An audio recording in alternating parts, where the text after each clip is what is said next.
Merci Hervé, merci Alexandra pour cette présentation. Bonjour à toutes et à tous. Merci pour la chaleureuse invitation à ces rencontres autour de l'Europe des services de paiement numérique. Ça a été évoqué, nous sommes à l'aube d'une actualité réglementaire riche. Alors, c'est très bien que ce soit le lendemain de la présentation du paquet, puisque je suis en incapacité totale de répondre à quelques questions que ce soit sur n'importe quel sujet. En tout cas, ça démontre qu'il y a un mouvement de fond à l'échelle européenne avec un secteur des paiements particulièrement dynamique. Il n'y a qu'à voir, il y a des publicités dans le métro sur le sujet. Et on assiste à la structuration progressive d'initiatives privées, publiques, qui font la part belle à l'innovation. Donc c'est un constat qui incite à l'espoir, l'optimisme, c'est d'imaginer que l'acteur puisse être ou comporter des acteurs majeurs des paiements. Il y a évidemment des défis qui doivent être relevés pour améliorer le marché commun des paiements. Et inutile de dire, évidemment, l'importance des paiements pour le bon fonctionnement de l'économie de manière générale. L'innovation en matière des paiements transforme progressivement les usages et les pratiques, avec des changements technologiques importants et avec un grand dynamisme, une grande rapidité. Jusqu'ici, les innovations se concentraient sur les interfaces clients ou les solutions frontales offertes aux consommateurs, sans que les infrastructures de paiement elles-mêmes ou les instruments de paiement ne changent radicalement. On utilise toutes et tous principalement les espèces, certes, de moins en moins, comme ça a été évoqué, mais enfin quand même. La carte de paiement, beaucoup, même encore des articles récemment sur le sujet. Et puis les virements, je ne sais pas. Les paiements sont marqués par une forte vague d'innovation aujourd'hui. On a des grandes plateformes qui proposent de nouvelles solutions qui s'inscrivent dans la chaîne de valeur des paiements. On a des acteurs pionniers dans les applications de wallet sur téléphone, de plus en plus utilisées par nos concitoyens. Et puis la numérisation grandissante de l'économie amène à une diversification des supports d'initiation de paiement, du smartphone aux montres connectées, par exemple. On a aussi de nouveaux actifs de paiement qui continuent de se développer. On a des initiatives qui tentent d'associer cryptoactifs, paiement de détail, ça se multiplie à travers la planète, avec la volonté, affichée en tout cas, de faire bénéficier le consommateur des avantages de la technologie blockchain. On a des défis de sécurité, de protection du consommateur et de souveraineté qui s'imposent à ce secteur. Et pour nous, évidemment, pouvoir public, c'est de plus en plus important. De fait, nous voyons les banques centrales et les institutions internationales qui s'attellent au développement de nouvelles infrastructures de paiement et de règlements wholesale sur blockchain pour explorer la finance tokenisée avec de potentiels nouveaux usages de ces technologies pour le règlement de transactions financières ou pour les paiements transfrontaliers. Et enfin, si depuis plus de 10 ans de grands progrès ont été réalisés afin de diminuer la fragmentation de l'Europe des paiements à travers la mise en place d'infrastructures pan-européennes, privées et publiques, pour ça TIPS, la mise en place d'espaces uniques des paiements en euros, ou encore l'harmonisation de la législation sur les paiements de détail à travers la DSP2 ou le règlement sur les frais d'interchange, le marché européen des paiements demeure dans une large mesure fragmenté selon les frontières nationales. Donc les outils de l'Europe des paiements restent pleinement à construire, notamment pour les paiements en e-commerce et en point de vente. Et la capacité à réaliser des paiements transfrontaliers au sein de l'Union et avec l'extérieur de l'Union reste dominée par de grands acteurs plutôt américains. D'autres acteurs extra-européens pourraient aussi chercher à se positionner à moyen terme sur ce segment. Donc voilà les défis, mais portés par une vague d'innovation qui incite quand même à se dire qu'il doit y avoir des solutions. Maintenant, peut-être une considération d'ordre café du commerce géophilosophique avant d'attaquer les enjeux stratégiques. On a pas mal parlé de l'euro digital. Les paiements, c'est un moyen de commercer, évident. mais on est donc dans le mercantilisme. Et à la base de la base, on voit le lien avec la monnaie, et on voit le lien avec la fondation des démocraties, qui est quand même la capacité à lever l'impôt et à battre monnaie. Donc je pense qu'on est aussi dans un moment, malgré ces grandes évolutions technologiques, où on est un peu au retour aux sources sur ce que peuvent fonder des nations. Et on a le charme, avec l'Union européenne, d'une construction unique, en son genre, qui nous fait des institutions supranationales. C'est pas anormal d'imaginer un point de départ où on a des frontières nationales et en même temps des solutions qui se doivent d'être supranationales. Donc un challenge un peu supplémentaire. Et au niveau de la monnaie, avec la création des banques centrales, ça n'est pas unique en son genre, mais une institution supranationale dont l'indépendance, gravée dans le marbre, d'un traité fondateur de l'Union européenne. Donc il faut aussi qu'on trouve les solutions avec ce contexte institutionnel, j'ai envie de dire, inédit, mais qui se doit nécessairement, quand Alexandra parle du débat démocratique, c'est pour nous cela très directement, de trouver des solutions avec ce corpus institutionnel unique, mais qui rejoignent ces préoccupations qui sont les mêmes, constantes et existantes depuis des siècles. Alors, les enjeux stratégiques et la vision des pouvoirs publics, en tout cas de nous au Trésor. Premier point, comme je l'ai évoqué à l'instant, c'est d'essayer de réduire la fragmentation du marché européen. Donc la réponse, elle est au niveau européen. Et c'est de faire en sorte que l'Europe bénéficie d'un paysage des paiements hautement interopérable afin d'éviter, de réduire les systèmes de paiement cloisonnés que nous connaissons aujourd'hui. C'est d'autant plus important que de multiples solutions de paiement se développent basées stablecoin ou autres, monnaie électronique, les solutions de paiement innovantes sur smartphone, comme je l'ai évoqué, qui ne connaissent pas les frontières. La réduction de la fragmentation du marché européen passe avant tout par le soutien aux initiatives privées européennes qui permettent l'arrivée sur le marché de solutions pan-européennes, utilisables partout et interopérables avec les solutions de paiement existantes. Donc le lancement d'EPI, alors vous l'appelez 2, j'attends encore concrètement le 1, mais en tout cas, c'est très bien que le lancement d'EPI dans sa nouvelle configuration, donc au printemps dernier, avec un lancement en 2 phases, nous apparaît être un signal très positif en ce sens, portant à l'intégration européenne future. L'important, c'est que ça délivre, et nous, en tout cas, on est très en soutien de l'initiative parce qu'on est convaincus que la capacité d'acteurs, en se réunissant, privés, doit permettre d'élaborer une solution pratique assez vite. Je ne fais pas de référence implicite à l'euro digital, mais vous l'aurez compris, peut-être quand même. Plus largement, les initiatives réglementaires sur lesquelles nous nous penchons désormais visent à diminuer cette fragmentation. Le règlement sur les virements instantanés, qui est déjà négocié au Conseil, le paquet sur les services de paiement proposé hier par la Commission, et c'est un gros paquet, doivent répondre à ce objectif d'harmonisation. En tout cas, ça sera notre fil, un de nos fils conducteurs, côté français, dans notre appréciation et dans la négociation du paquet sur les services de paiement. L'idée derrière, et c'est quand même toujours la corde de rappel que nous nous efforçons d'avoir, c'est des services utiles à nos concitoyens le plus efficient possible. Plus efficient, ça veut dire qu'ils soient efficaces, à un coût efficace aussi. Mais tout ça est une question d'équilibre. Les virements instantanés, grâce à une tarification adaptée et à une fiabilisation des IBAN, ouvriront la voie normalement à de nombreux nouveaux services de paiement. On ne peut qu'appeler l'ensemble des acteurs de paiement à embarquer dans le bateau Instant Payment. Nous souhaitons également, à travers la révision de la DSP2, renforcer le développement du secteur des paiements grâce à une simplification, une clarification des règles applicables. Voilà. Est-ce que cette nouvelle clé de voûte réglementaire permettra l'émergence de nouvelles paytech européennes, permettra de renforcer la capacité des acteurs existants d'offrir des services de qualité?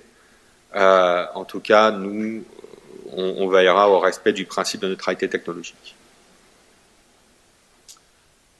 Et enfin, le développement d'une nouvelle forme de monnaie peut aussi permettre de diminuer la fragmentation du marché européen. C'est un objectif affiché par la Commission, par la Banque centrale européenne. Bon, il va y avoir énormément de travail au Conseil et au Parlement sur le sujet. Un rappel juste, nous on le rappellera au Conseil, d'où est venue quand même l'idée qu'il pourrait y avoir une utilité, voire une nécessité au développement d'un euro digital. C'était quand même Libra par Facebook, le monde évolue vite, c'était Diem et Meta, et puis le monde évolue tellement vite qu'il n'y a rien maintenant. Voilà. Mais il y avait un cas d'usage mis en avant, je ne sais pas s'il était vrai ou pas, hein, mais en tout cas il était mis en avant et il était assez convaincant, qui était que les flux de transfert d'argent entre pays, ça prend parfois du temps. La correspondance bancaire, c'est des contraintes qui coûtent du temps. Et puis qui génèrent des frais. Qui diminuent la valeur reçue au final par rapport à celle qui a été envoyée au début. Etc. etc. C'est fait... Enfin, c'est dû à des raisons qui peuvent être tout à fait valables. La lutte contre le blanchiment, la sécurisation des transferts. En même temps, c'est dû aussi à de mauvaises raisons, qui sont parfois du ressort des autorités publiques, qui est quand même qu'on n'a rien d'interopérable entre grandes institutions, banques centrales et autres. Donc je suis un peu surpris. Je me suis promis de ne pas être négatif sur l'euro digital aujourd'hui, mais je suis juste un peu surpris qu'il n'y ait rien encore de dit sur la nécessité, si on développe des monnaies de banque centrale digitales, qu'elles soient interopérables entre elles. Sinon, je ne vois pas très bien... Enfin, en tout cas, on ne répond pas au cas d'usage qui avait été soulevé à l'époque par ce projet qui lui-même a suscité la discussion et l'émergence de ces propositions. Donc, essayons d'avoir un peu de cohérence. Mais comme l'Union européenne est quelque chose d'unique, on peut déjà se dire que si ça permet d'abattre les frontières au sein de l'Union européenne, ça sera déjà quelque chose. Donc, voilà. Quand bien même on ne parlerait pas d'interopérabilité entre grandes juridictions, c'est déjà une promesse d'un cas d'usage possible pour un euro digital qui se doit d'être très profondément expertisé. Peut me permettre, le cas échéant, de faire le lien avec l'enjeu numéro 2, qui est l'autonomie stratégique. Et, comme on est en France, employons le terme adéquat, la souveraineté européenne. Pour nous, réduire la fragmentation du marché européen, ça ne peut pas s'envisager sans le renforcement de la souveraineté des paiements en Europe. Et ça, c'est nécessairement un travail collectif entre le secteur public et le secteur privé. Donc les actions réglementaires en cours, qui ont commencé depuis quelques mois avec l'étape d'hier et qui va se poursuivre encore pendant de nombreux mois, on doit garder ça constamment à l'esprit. Et ce partenariat, ce travail collectif, normalement, vous devez y trouver un intérêt puisque ça doit être source de support de développement des initiatives et des acteurs du secteur privé. Donc, une réelle autonomie stratégique en la matière, ça ne peut pas se passer de projets industriels européens ambitieux, d'innovation forte et puis de coordination entre tous les acteurs de la chaîne de paiement au sein de l'Europe. En matière de souveraineté, il y a eu un débat il y a quelques mois sur une partie assez spéciale qui était l'utilisation des cryptoactifs à des fins de paiement. C'est encore peu développé, si ça se trouve, ça ne pourra pas vraiment se développer. En tout cas, si on se remémore Libra, Facebook, Diem, Meta, c'était les Global Stablecoins. Ça a été encadré, et on est les premiers à l'avoir fait, par le règlement MiCA au niveau européen, qui a été adopté et qui entrera prochainement en vigueur. Quelque chose que l'on souhaite suivre, pas nécessairement empêcher, mais en tout cas avoir les outils permettant d'encadrer le développement pour respecter les critères, le respect des droits fondamentaux de démocratie occidentale, notamment de battre la monnaie et de garder l'argent du seigneurage. Favoriser l'émergence de solutions souveraines, répondre à la fragmentation du marché des paiements, ne peut donc se passer d'innovation, de concurrence au sein de l'Union pour faire émerger des leaders encore plus forts sur le marché et permettre à l'Europe de rester à la frontière de l'innovation. Donc l'important, c'est de continuer à délivrer des services des paiements de qualité, sûrs et sécurisés au bénéfice des consommateurs, français et européens, qu'ils soient ménages, entreprises, et avec une très grande fluidité dans leur utilisation. Moi, au ministère, on reçoit des courriers. Les gens écrivent au ministre ou écrivent au président qui renvoie au ministre, puis tout ça tombe chez moi, puis après je redispatche dans les équipes. Mais ça me permet de voir que je n'ai eu aucun courrier de plainte sur les moyens de paiement, de la part de gens, j'en ai pas. Je n'ai aucun message de demande de dire mais qu'est-ce que vous faites? J'ai encore des billets de banque et des pièces de monnaie. Pourquoi j'ai pas un euro digital? J'ai jamais eu de demande en ce sens. J'ai des gens, en revanche, qui écrivent en disant c'est quoi ce distributeur de billets qui disparaît? Il faut que vous agissiez. Bon, c'est à Paris, c'est peut-être pas très grave, il y en a un juste à côté. C'est ce qu'on essaye de répondre, mais c'est compliqué. Voilà. Donc, je pense qu'au-delà des aspects juridiques, économiques, technologiques, peut-être aussi, quand on parle des paiements, un aspect sociologique, absolument pas couvert. Je ne connais pas d'études, mais je serais preneur. Si vous en connaissez, n'hésitez pas à transmettre. Sur l'attachement au physique, quand on parle de monnaie. Le billet, on le touche. Le wallet, c'est un wallet, on peut y mettre plein de choses dedans.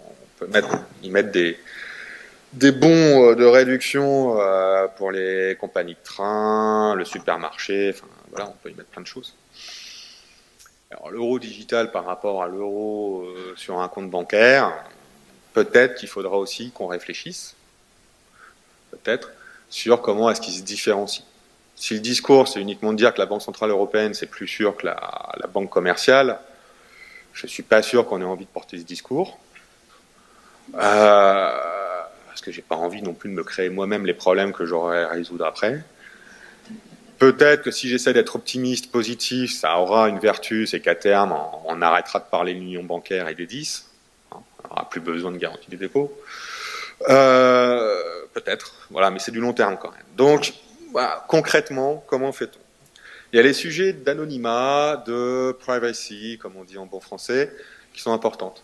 Il y a une dimension là aussi, et donc c'est pour la discussion qu'on aura au Conseil, au Parlement, qui est très spécifique au cash, qui est que vous n'avez pas besoin de connaître l'identité de la personne à laquelle vous donnez de l'argent. Je ne sais pas si c'est votre expérience, mais vous avez quand même toujours un certain nombre de personnes sans abri dans la rue qui vous réclament de l'argent. Vous leur demandez pas s'ils ont un wallet pour pouvoir faire un virement peer-to-peer. Dites, désolé, j'ai plus de cash. Je ne sais pas si la BCE compte offrir des wallets gratuits à ces gens, mais enfin, dans ce cas, il faudra qu'ils donnent leur identité pour qu'on puisse vérifier, même si c'est anonyme. Enfin voilà, c'est ce genre de question qui n'a absolument pas été évoquée, abordée ou je ne sais quoi, mais quand on parle d'inclusion, moi, je commence par ça. Et le cash, vous n'avez pas besoin de demander à personne comment elle s'appelle. Ça, je ne sais pas comment si on veut répliquer ça, je sais pas enfin si, je crois que technologiquement c'est possible, mais c'est pas la voie qui a l'air d'être choisie. Si on veut pas répliquer ça, très bien, mais est-ce que dans ce cas-là, il n'y a pas un manque? Il faut aussi qu'on ajuste le discours et qu'on regarde ces aspects sociologiques. Je pense que c'est extrêmement important. C'était un peu le mot de la fin pour moi. Si l'euro digital, on va s'y plonger dedans, on peut y trouver de l'intérêt. Ça va nécessiter quand même beaucoup de travail. Je crois que c'est de plus en plus partagé par un nombre croissant d'États membres où ça a été traité trop techniquement sans doute pendant de nombreux mois et où la réalité politique consubstantielle à ce qu'est la monnaie revient assez en force. Donc, c'est un beau sujet. Il faut qu'on le traite de la manière la plus responsable qui soit. Je pense que c'est un bon test aussi pour la construction de l'Union européenne. Comme j'ai dit, on touche quand même à un des piliers souverains de l'existence et de la création des démocraties occidentales. Pas besoin de faire un grand dessin, mais par les temps qui courent, ce sont des valeurs à laquelle nous restons attachés et nous souhaitons les conserver. Donc, à notre modeste échelle, vous, nous, on a un rôle à jouer en la matière. Je vous remercie, excellente journée à toutes et à tous.